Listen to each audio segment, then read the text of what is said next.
And again, to reiterate, you don't know it's a biological boy at the time. You don't know your opponent is a biological boy. Yeah. So how long after that does the match end? I was just kind of done with the match, so I just let them pin me. So like maybe 30, 40 seconds later. So you lost, you got pinned, but you're saying it's because you wanted it to be done. Yeah. You tricked a girl, a 16-year-old girl, into wrestling with a boy who then allegedly grabbed her private parts. No girl should ever be put in a situation like that. So as a former wrestler, I wrestled all 4 years in high school. I was 3 years CIF in the Southern Division of California, Los Angeles area. And I can tell you right now that there just isn't enough girls to start their own league.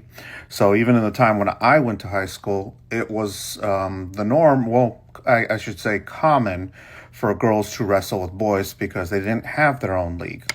Now, wrestling is segmented by weight class. So if you're within a certain weight class, you wrestle somebody within that weight class regardless of their sex. I don't necessarily agree with it, but that is the way it's been done. And I myself, I think, had to wrestle 3 girls in my time in high school. So even with leg moves, right, you are supposed to stay clear of the private areas. You're supposed to more so wrap around the legs. So even with dudes, you're not supposed to grab them by the junk. But there are a few moves where you do reach through the legs and kind of upward to try to grab a hold of their arm and pull it down under, and that's supposed to help you flip them or help them roll over to get the pin. So if this individual was indeed, though, kind of like keeping their hands on the private area or doing something to the private area, then yeah, the referee should have stopped that if they did see it.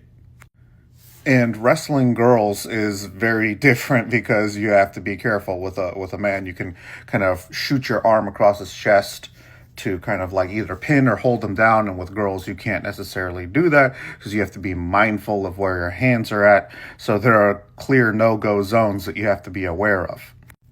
Now, on top of that, once I graduated high school, I did serve as a referee for about 3 years. And I can tell you that it is within the referee's discretion to stop the match.